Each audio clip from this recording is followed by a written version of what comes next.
Estamos de volta então, pessoal, agora com a continuação da explicação daquilo que nós paramos lá na aula anterior, certo? Só para lembrar, na aula anterior o professor deu a explicação lá de geopolítica, conceito geral, da Primeira Guerra Mundial, da Revolução Russa e da Segunda Guerra Mundial. O professor já fez isso na outra aula. E hoje o professor vai dar continuidade, falar um pouquinho da Guerra Fria e da geopolítica atual. Vamos lá? Para tentar ser breve, para não ficar um vídeo muito extenso. Relembrar, toda aquela aliança que aconteceu lá durante a Segunda Guerra Mundial, entre os países capitalistas, representados pelos Estados Unidos, por exemplo, pelo Reino Unido, pela França, e a União Soviética, eles se uniram lá. Foi para derrotar um inimigo comum, que era a Alemanha, certo?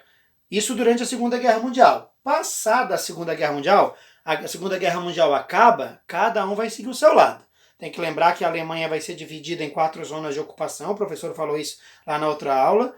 3 delas controladas por capitalistas, França, Reino Unido e Estados Unidos, e a outra organizada, ocupada por socialistas, a União Soviética. Então, a gente pode começar aí a perceber que o mundo capitalista ele começa a sofrer uma certa represália, vamos dizer assim, uma ameaça. O que acontece? Vai começar a se construir aqui, logo após a Segunda Guerra Mundial, começa a se construir um novo conflito. Por quê?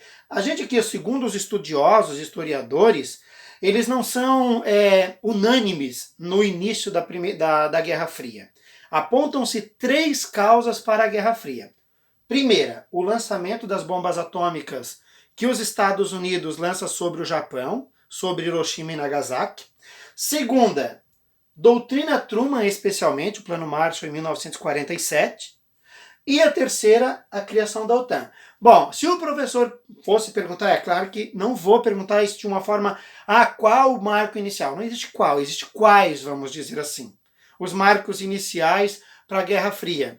Então vocês poderiam responder quaisquer um desses, porque não há um consenso, vamos dizer assim, pelos historiadores. Alguns livros traz um, alguns livros traz outro, alguns livros traz os 3. Isso depende muito. Na visão da geografia, geralmente é isso que acontece, tá? O fim da Guerra Fria nós vamos trabalhar ainda já, mas primeiro vamos entender um pouco desse contexto. O que foi a Guerra Fria? A gente vai chamar de Guerra Fria o conflito político, porque envolveu países, ideológico, porque tinham ideologias, vamos dizer, lutas por sistemas, o capitalismo é melhor, o socialismo é melhor, o capitalismo é melhor, o socialismo é melhor. Então, um ideológico e militar, porque envolveu um confronto de armamentista espacial. A gente pode dizer que um fato muito importante desse período de crescente, vamos dizer assim, de investimentos, foi o armamentício espacial. Nessa época se construíram armas já lá na década de 60, 1960, que poderiam destruir o mundo, que são as armas nucleares. Existia, e existe até hoje, um medo dessa detonação nuclear que pode dizimar toda a população mundial. Bom, então, esse conflito foi entre 2 potências, presta atenção. O que foi a Guerra Fria?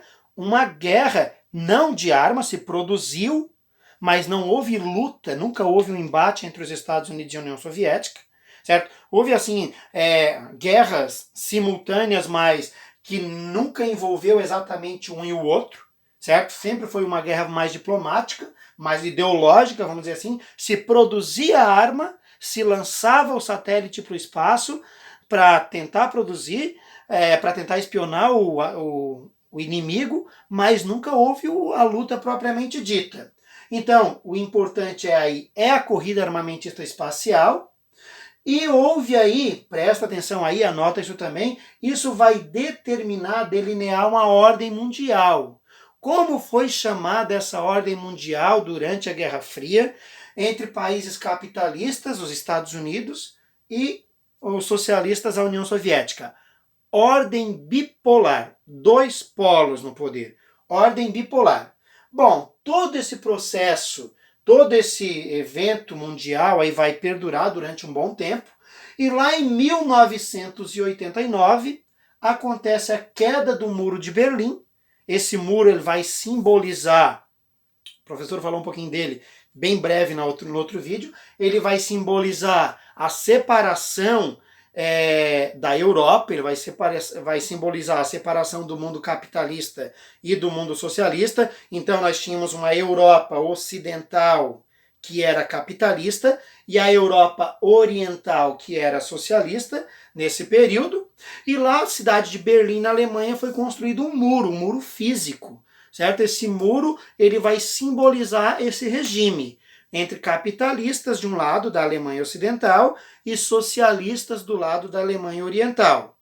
Quando esse muro é derrubado, ele vai abaixo, a queda do muro de Berlim simboliza o fim da Guerra Fria, simboliza o fim dessa guerra e o mundo volta a se tornar unicamente capitalista. Então, naquele período ali, onde esses dois territórios estiveram à frente do poder, simboliza aí uma ordem bipolar. Bom, como uma forma de defesa, pessoal, desse território, foi criada a OTAN, Organização do Tratado do Atlântico Norte, e o Pacto de Varsóvia. Bom, qual a semelhança e qual a diferença desses dois núcleos, vamos dizer assim? Os dois serviam de proteção. Os dois, tanto a OTAN quanto o Pacto de Varsóvia, foi uma forma dos países se protegerem entre si, auxiliarem-se entre si. Era um auxílio militar mútuo, certo? Um país defendia o outro, digamos assim. Os países capitalistas se valiam da OTAN e os países socialistas do Pacto de Varsóvia. Então eles se valiam disso para se defender, certo? Se usavam disso. Vamos pensar assim, brigou com meu amigo, brigou comigo também. Para vocês terem um exemplo. Era mais ou menos isso que funcionava. Às vezes, a briga não era necessariamente comigo, mas estava brigando com um amigo meu, era como se estivesse brigando comigo.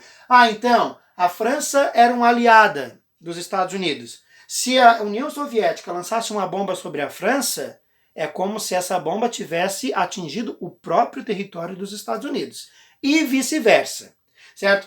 Se alguém atingisse a Alemanha Oriental, é como se esse bombardeio, vamos dizer assim, tivesse atingido toda a União Soviética.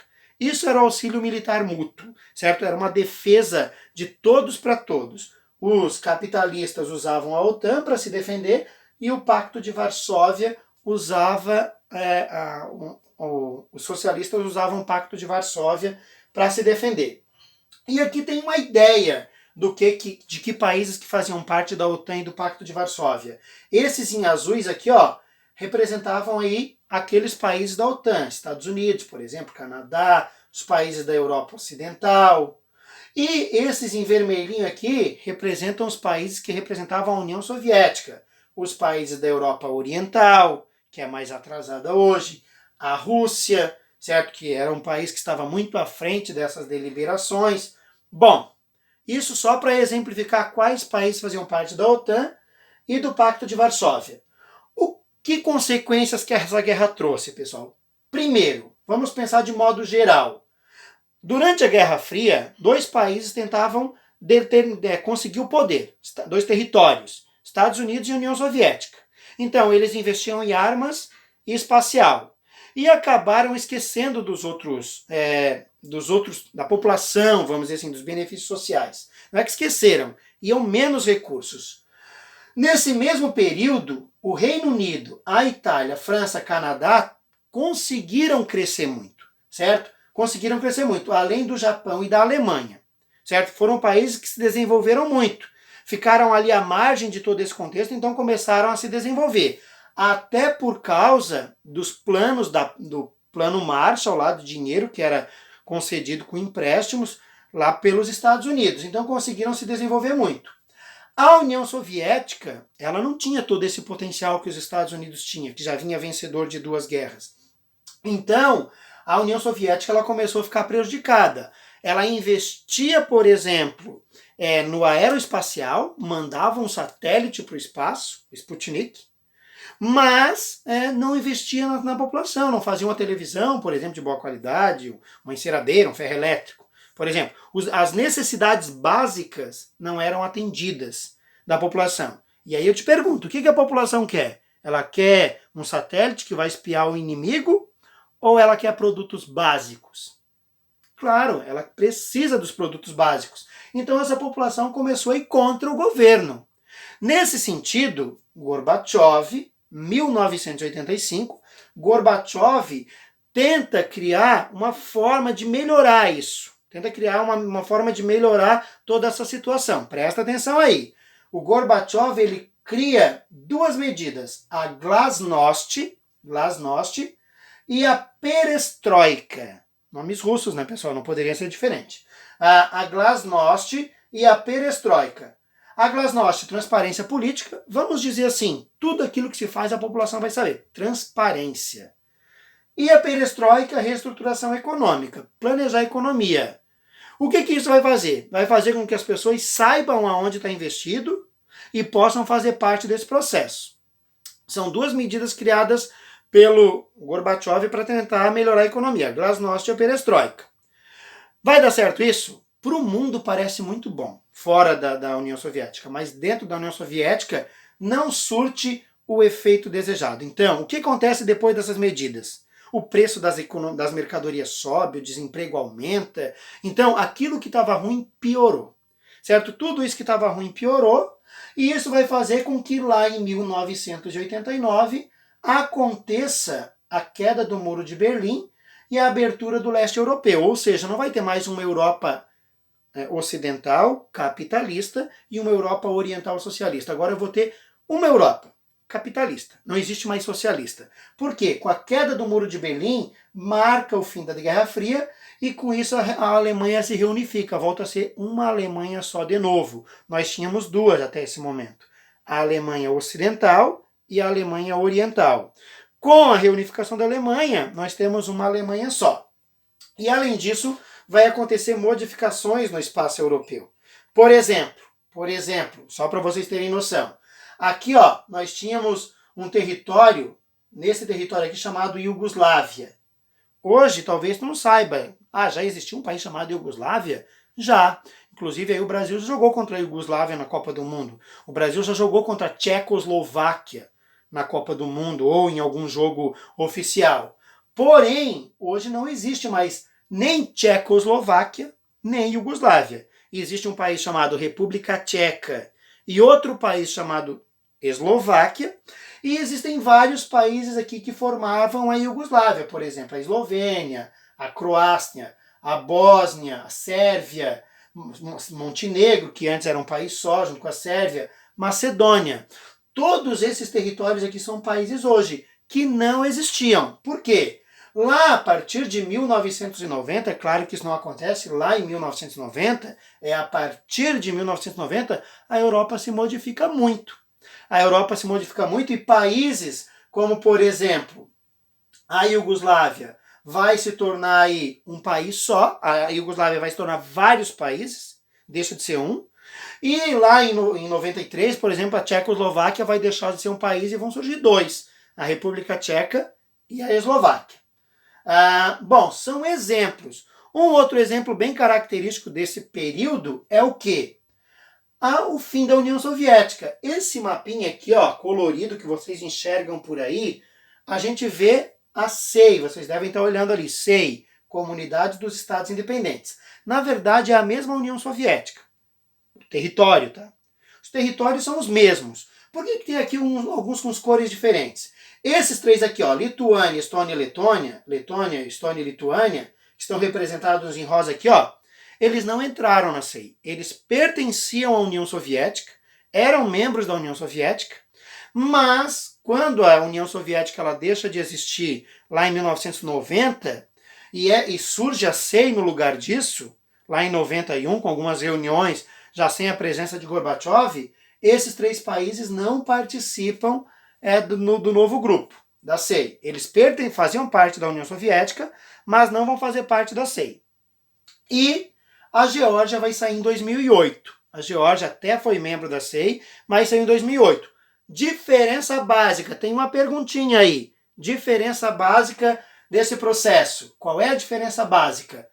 A União Soviética era socialista e a SEI é capitalista. A União Soviética socialista e a SEI é capitalista. Anotou? Tu vai precisar dessa informação. Bom, vamos para a geopolítica atual. Nós já trabalhamos o que é geopolítica lá na outra aula, vimos essa variação de conflitos, que os países eles lutam pelo poder político, pelo poder econômico, pelo poder mundial. Esse cenário de lutas que gera conflitos, na verdade, que envolve estados-nação, é geopolítica. A geopolítica atual é isso também. Bom, nesse cenário atual nós temos algumas diferenças. A ordem. Vocês lembram que lá durante a Guerra Fria nós tínhamos uma ordem mundial que era chamada de bipolar, porque tinham dois países? Aqui nós temos uma ordem multipolar, que não é mais dois países. Nós temos vários países no poder. Nós temos empresas transnacionais que lutam pelo poder. Nós temos blocos econômicos que lutam pelo poder. Então tem uma série de coisas que estão associadas a esse poder atual. Essa geopolítica atual, então, ela vai ser chamada de uma geopolítica, ainda continua essa luta pelo poder, certo? Com a dissolução, com o fim da União Soviética e o fim do socialismo, o capitalismo ele ganha um espaço, ele se mundializa. E uma ordem mundial que vai preponderar aí é essa ordem multipolar. Bom, nós temos alguns exemplos aí que o professor vai trabalhar agora de características que mostram essa ordem multipolar, vamos dizer assim. A mundialização do capitalismo. Por que o capitalismo ele se mundializou? Quando que ele se mundializou? Quando o professor falou, após a crise do socialismo, ou seja, fim do socialismo lá nos anos 90, vamos dizer assim, 1989, e o fim da União Soviética nos anos 90, esses dois fatores aqui, fizeram, quando deixaram de existir, fizeram com que o capitalismo se mundializasse. Aí nós temos um processo muito forte que vai marcar isso, que é a globalização. O mundo inteiro vai fazer parte de um único processo que é o capitalista, que vai ter a presença, por exemplo, dos blocos econômicos, que é aquele agrupamento de países para vender mais fácil, Brasil, Argentina, Paraguai, Uruguai, por exemplo, formando o Mercosul, os países da União Europeia, vocês aprenderam isso ano passado com certeza. As transnacionais, que são aquelas empresas que têm sede num país e filiais em outros, temos algumas bem conhecidas, Coca-Cola, Samsung, por exemplo, Hyundai, são algumas das transnacionais. O sistema de comunicação, a internet é um bom exemplo disso. O sistema financeiro, os bancos, as transações financeiras. Hoje o dinheiro físico ele circula menos do que antigamente.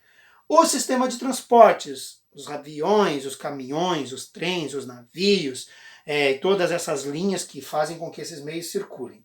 Beleza? Tudo isso faz parte desse único processo, a mundialização do capitalismo. O capitalismo hoje é um sistema econômico fortíssimo, apesar de algumas crises, alguns abalos, ele é forte por causa disso aqui. Fez com que ele se mundializasse. Bom, a globalização nós já vimos que ela encurta as distâncias. Não é que o mundo está menor, ele está do mesmo tamanho. Mas uma viagem que demorava 3 meses, agora se faz em horas. Certo? Uma mercadoria que demorava dias para chegar na tua casa, chega no mesmo dia, certo? Por causa desse sistema. Ou que demorava semanas, chega em dias. Enfim, o encurtamento das distâncias vai caracterizar essa globalização. É o sistema da informação, ela é informacional, certo? Isso é a globalização. Essa circulação de mercadorias, capitais, informações e pessoas pelo mundo. Nesse sentido todo, para dar uma clareada aí na tua ideia e a nota que vai ser útil para ti lá para responder as atividades, nós temos duas importantes fontes de poder no mundo atual. Duas importantes fontes de poder no mundo atual. O governo dos Estados-nação, que nós temos aqui, governo dos Estados-nação, Brasil, a União Europeia, os Estados Unidos, a Suíça, o Japão, a França, a Inglaterra, enfim, a Alemanha. Bom, são exemplos de representantes desse processo. É uma importante fonte de poder. O governo dos Estados-nação. E as empresas transnacionais. Elas são importantíssimas nesse processo atual, de importância, de luta pelo poder. Fonte de poder. Governo dos Estados-nação e as multinacionais. Além de tudo aquilo que eu já falei, obviamente, né, pessoal?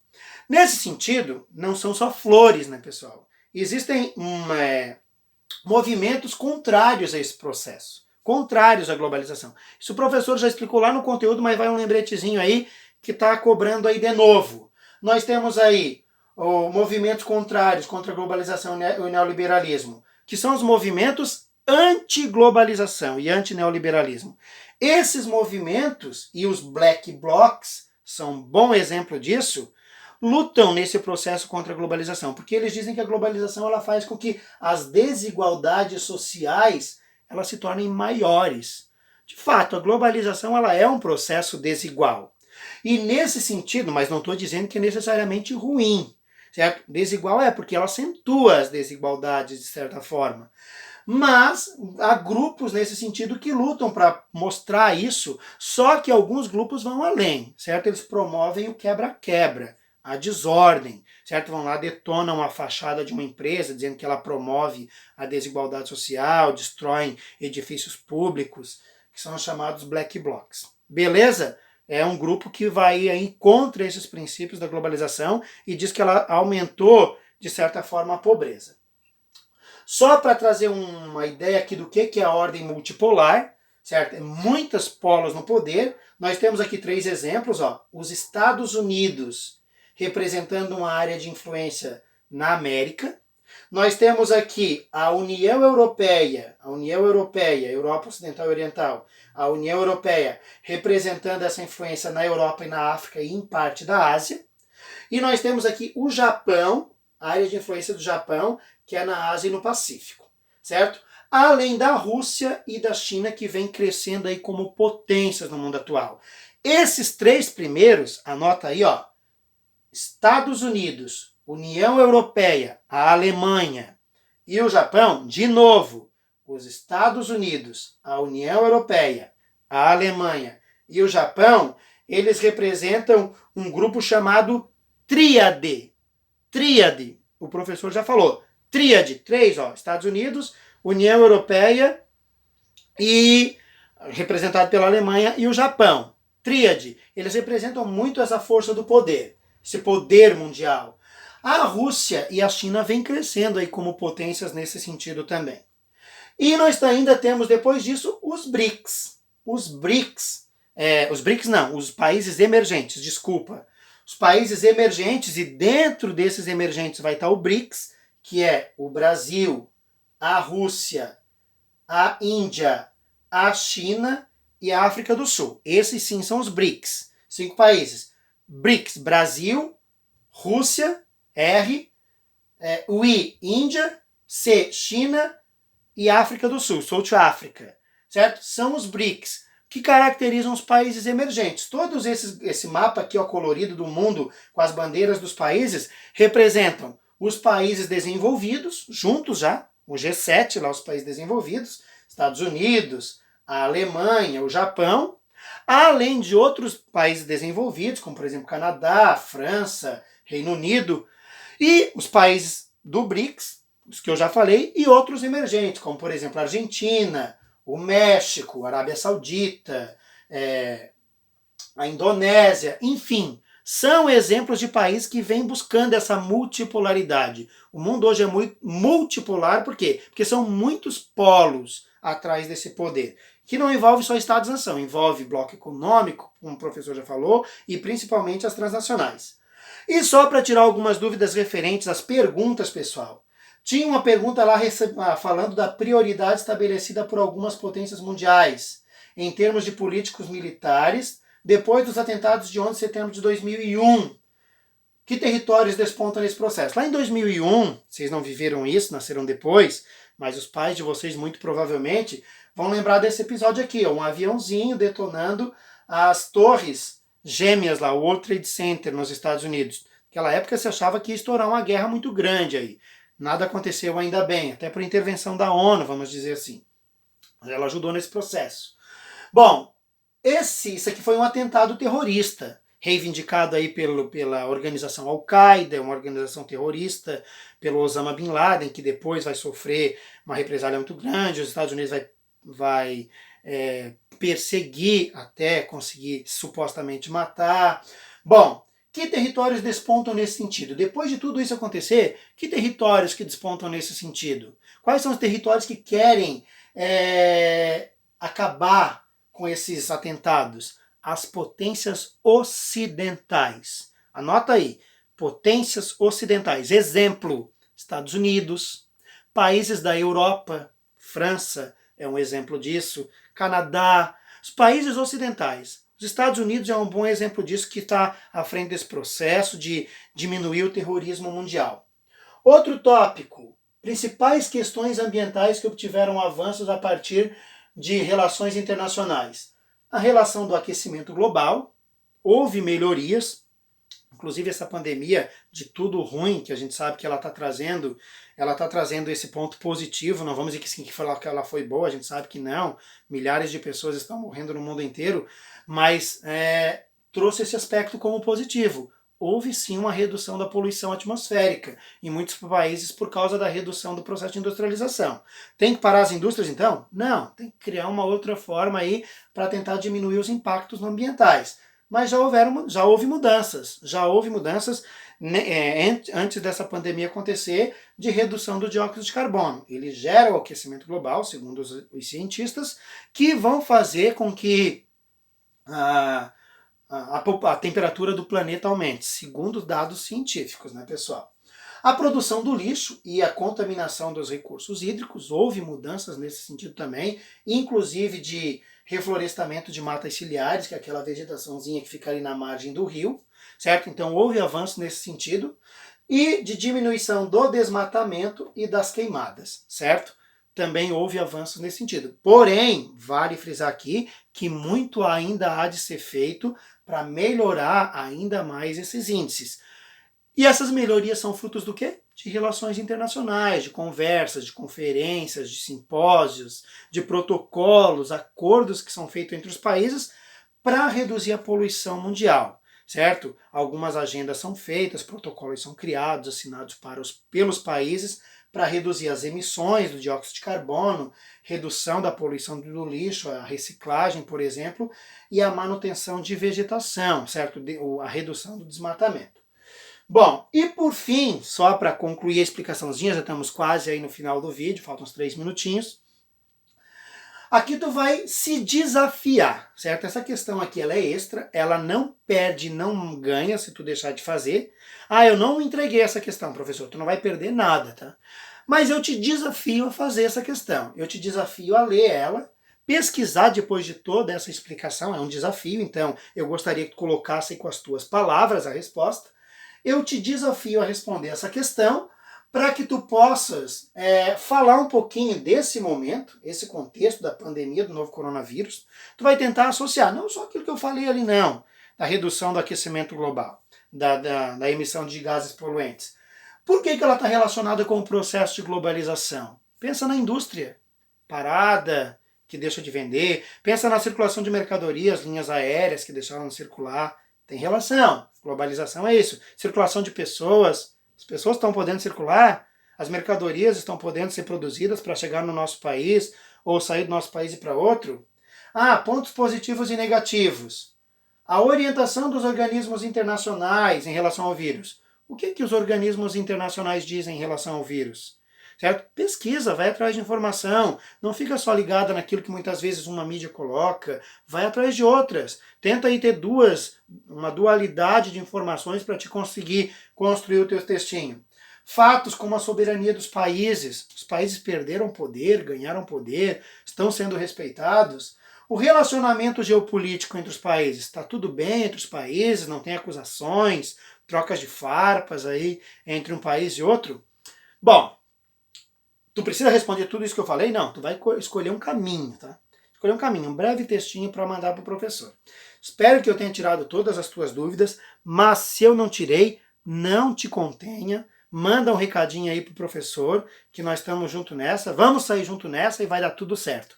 Toma aí um abraço virtual e não é para entregar nada ainda, é para te fazer no caderno, agora concluiu. Agora tu vai fazer as atividades no caderno, vai usar os vídeos para fazer as atividades no caderno. É para entregar alguma coisa? Não, não é para entregar nada ainda. Informações sobre a entrega das atividades o professor vai dar na semana que vem, dia 1º de junho, certo? Hoje tu tem que concluir as tuas atividades no caderno. Se tu não entendeu alguma questão, agora sim é o momento de tu entrar em contato com o professor para tirar a tua dúvida, porque na semana que vem o professor vai dar atividades para vocês entregar. Hoje não é para entregar nada ainda. Belezinha? Toma aí um abração virtual. Logo, logo a gente vai poder fazer um abraço coletivo. Tamo junto nessa. Fui!